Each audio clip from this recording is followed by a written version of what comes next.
배움을 즐기며 깊이 있는 지식을 탐구하시는 여러분, 환영합니다. 오늘 분석해볼 소스는요, 지금 기술계에서 말 그대로 가장 뜨거운 감자인 로컬 AI 혁명입니다. 그동안 AI 하면 무조건 거대한 클라우드 서버를 떠올리셨잖아요. 그런데 이 AI가 우리 기기, 그것도 매일 쓰는 웹 브라우저 안으로 직접 들어오면서 엄청난 지각 변동이 일어나고 있습니다. 단순한 체포 수준이 아니에요. 우리가 인터넷을 경험하는 방식 자체를 완전히 뒤바꿀 진짜 혁명이죠. 오늘 브리핑 정말 흥미로우실 겁니다. 자, 본격적으로 들어가 보죠. 매일 아침 습관적으로 스크롤하는 소셜미디어 피드를 한번 상상해 보세요. 그런데 거기에 악성 댓글이나 날선 비꼬기, 보기만 해도 피곤해지는 이념 논쟁이 단 한 번도 보이지 않는다면 어떨까요? 그냥 순수하게 팩트만 딱 얻어갈 수 있다면요. 오늘 우리가 파헤쳐볼 이 기술이 바로 이런 상상을 현실로 만들어줄지도 모릅니다. 정말 웹의 킬러 앱이 될 수 있는 엄청난 잠재력을 품고 있거든요. 오늘 살펴볼 로드맵입니다. 1번, 인터넷의 빈칼로리 제거. 2번, 온디바이스 AI의 등장. 3번, 크롬 프롬프트 API 구조. 4번, 기술적 요구사항과 한계. 그리고 마지막 5번, 브라우저 파편화의 딜레마입니다. 아주 깊이 있는 API 기술 스펙부터 개발자 커뮤니티에서 치열하게 논의 중인 현실적인 하드웨어 장벽까지 오늘 핵심만 싹 다 정리해드리겠습니다. 첫 번째 파트 1장, 인터넷의 빈 칼로리 제거입니다. 최근 해커뉴스 커뮤니티에서 난리가 났던 정말 기발한 아이디어가 하나 있는데요. 이름하여 de-snarkifier, 쉽게 말해 비꼬기 제거기입니다. 이게 뭐냐면요. 인터넷에서 모르는 사람이랑 얼굴 붉히며 감정 소모하는 거 진짜 엄청난 인간 자본의 낭비잖아요? 이걸 원천 차단하자는 겁니다. 우리가 글을 읽기도 전에 AI가 브라우저 단에서 텍스트를 즉각적으로 싹 바꿔버리는 거죠. 누군가 악의적으로 무례한 글을 써도 내 화면에는 아주 건조한 팩트만 남거나 아예 앞뒤에 안 맞는 우스꽝스러운 문장으로 변환돼서 보인다는 겁니다. 그러면 굳이 인터넷에서 핏대 세우며 싸울 유인 자체가 아예 사라지지 않겠어요? 이 아이디어를 낸 유저가 기가 막힌 비유를 들었는데요. 바로 글로 된 커뮤니케이션의 소일렌트 같다는 겁니다. 아시죠? 소일렌트. 영양가는 완벽한데 맛은 전혀 없는 대체 식사요. 그러니까 자극적인 클릭베이트나 감정 소모전 같은 인터넷의 빈 칼로리를 싹 다 걷어내고 우리 뇌에 진짜 필요한 영양가, 즉 건조한 팩트만 남기겠다는 거죠. 이 원대한 꿈을 이보다 더 완벽하게 묘사할 수는 없을 겁니다. 2장, 온디바이스 AI의 등장입니다. 자, 여기서 당연히 이런 생각이 드실 거예요. 아니, 그렇게 좋은 거면 왜 아직 안 쓰고 있지? 챗 GPT도 있고 클로우드도 있는데 왜 못하는 거야? 그 해답을 찾으려면 현재 기술의 명확한 한계와 새로운 대안을 짚고 넘어가야 합니다. 그러니까 여기서 정말 중요한 핵심은요, 바로 비용과 프라이버시입니다. 생각해보세요. 하루 종일 무한으로 스크롤하는 피드를 전부 순화하려고 클라우드 서버로 데이터를 보낸다? 개발자가 감당해야 할 토큰 비용이 그야말로 파산 수준일 겁니다. 게다가 내 사적인 DM이나 개인 피드를 통째로 외부 서버에 보낸다고요? 엄청난 프라이버시 침해죠.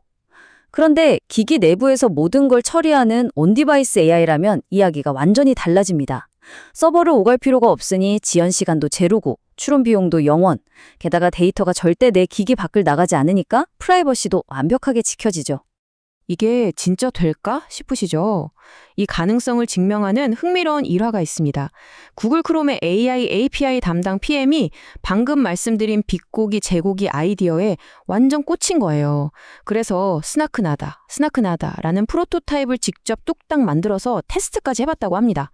외부 서버 의존 없이 텍스트의 의미와 어조를 실시간으로 엄청나게 빠르게 변환하는 이른바 고빈도 시멘틱 뮤테이션이 온디바이스 환경에서는 기술적으로 또 비용적으로 진짜 현실화될 수 있다는 걸 확인한 거죠. 3장, 크롬 프롬프트 API 구조입니다. 자, 이제 이 마법 같은 일을 가능하게 해주는 엔진 뚜껑을 한번 열어볼 차례입니다. 바로 구글이 발표한 새로운 크롬 프롬프트 API인데요. 브라우저 안에다가 아예 제미나이 나노 모델을 통째로 내장시켜버린 그야말로 혁신적인 구조입니다. 이 API의 진짜 물건입니다. 단순히 질문 던지고 답 받는 수준이 아니에요. 개발자는 프롬프트 스트리밍 기능으로 글자가 타이핑되듯 데이터를 실시간으로 쭉쭉 뽑아낼 수도 있고요. 텍스트뿐만 아니라 이미지나 오디오 파일을 AI한테 직접 먹여서 멀티모달 작업을 시킬 수도 있습니다. 근데 여기서 제일 대박인 건 응답 형식을 강제하는 기능이에요. 예측 불가능하게 AI가 제멋대로 말 많게 대답하는 대신에 개발자가 딱 원하는 깔끔한 제이슨 데이터 구조로만 답을 뱉어내도록 완벽하게 통제할 수 있습니다. 이거 개발자 입장에선 진짜 엄청난 무기거든요.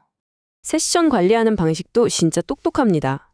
챗봇이랑 오래 대화하다 보면 얘가 자꾸 앞서 말한 규칙을 까먹는 경우 다들 겪어보셨죠?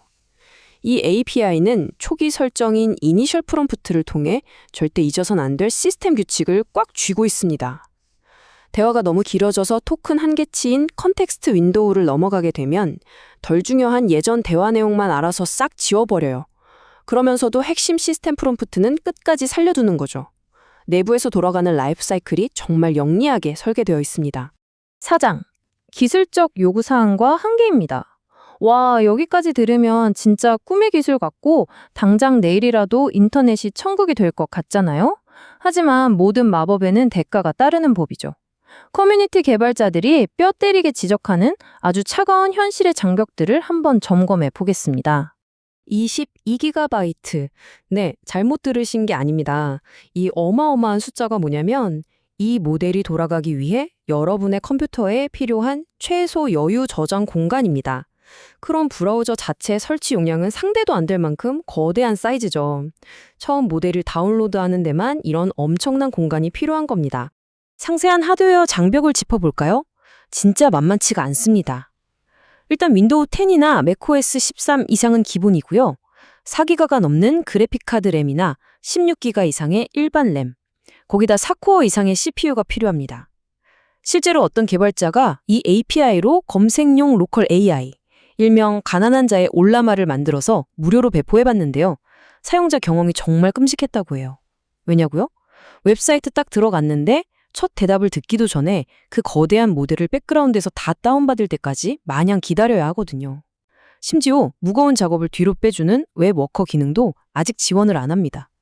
대중화되기엔 아직 갈 길이 멀다는 뜻이죠. 자, 이 지표가 정말 기가 막히게 보여주는 게 하나 있는데요. 바로 커뮤니티에서 치열하게 논의 중인 성능 논란입니다. 크롬에 탑재된 제미나이 나노랑 구글이 최근에 공개한 젬마 모델을 비교해 놓은 건데요. MMLU, 즉 언어 이해 능력 점수를 딱 보세요. 젬마 모델이 사이즈도 훨씬 가벼우면서 압도적으로 더 똑똑합니다. 이러니까 커뮤니티에서 아니 왜 크롬은 당장 확장 프로그램 형태로라도 더 작고 성능 좋은 최신 모델을 배포하지 않냐. 과연 브라우저가 그때그때 제일 좋은 소형 모델을 바로바로 제공해 줄 수 있긴 한 거냐 하면서 엄청난 토론을 벌이고 있는 겁니다. 5장. 브라우저 파편화의 딜레마. 자, 드디어 개발자들이 마주한 마지막이자 제일 끔찍한 장벽입니다. 해커뉴스 사용자들은 이걸 두고 다가오는 테스트 악몽이라고 부르더라고요. 왜 악몽이냐? 우리가 AI한테 내리는 지식문, 즉 프롬프트는 어떤 모델을 쓰냐에 따라 결과가 진짜 천차만별이거든요. 개발자가 크롬의 제미나이 나노에 딱 맞춰서 영혼을 갈아 넣어 완벽한 요약 프롬프트를 짜놨다고 쳐보죠. 근데 만약 파이어폭스를 쓰는 유저가 접속해서 모질라의 로컬 모델이 돌아간다? 그러면 시스템에 에러 메시지 하나 안 뜨고 그냥 완전히 쓰레기 같은 엉뚱한 결과값을 뱉어낼 수 있다는 겁니다. 조용히 망하는 거죠. 진짜 눈 가리고 비행하는 거나 다름없습니다. 지금 이 API는 유저 컴퓨터에 깔린 모델이 얼마나 똑똑한지, 무슨 기능을 지원하는지 파악하는 아주 기본적인 능력 탐지 기능조차 안 줍니다. 예전 3D 웹 표준이었던 웹GL 초기 시절보다도 투명성이 떨어져요. 결국 내가 만든 소프트웨어의 퀄리티가 유저 기기에 몰래 깔려있는 모델 성능에 100% 종속되는 겁니다. 그럼 개발자들은 어떻게 할까요?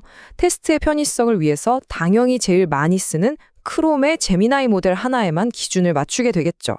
이게 결국 웹 생태계를 또다시 크롬 같은 특정 브라우저의 독점 체제로 밀어넣을 거라는 엄청난 우려를 낳고 있습니다. 오늘 브리핑을 통해 우리는 아주 흥미로운 기로에 서 있다는 걸 알게 됐습니다. 빗고기 없는 청정 인터넷이라는 완벽한 로컬 AI의 꿈. 그리고 22GB라는 무거운 용량과 파편화의 악몽. 과연 브라우저와 OS에 내장된 로컬 모델이 앞으로 모든 웹서비스의 새로운 기본 엔진이 되는 날이 올까요? 아니면 팍팍한 하드웨어의 한계에 부딪혀서 우리는 영원히 거대한 클라우드 서버에 우리의 소중한 데이터를 바쳐야만 하는 걸까요? 배움을 멈추지 않은 여러분도 이 질문에 대해 꼭 한번 스스로 고민해 보시길 바라며 오늘 브리핑은 여기서 마치겠습니다. 함께 해주셔서 감사합니다.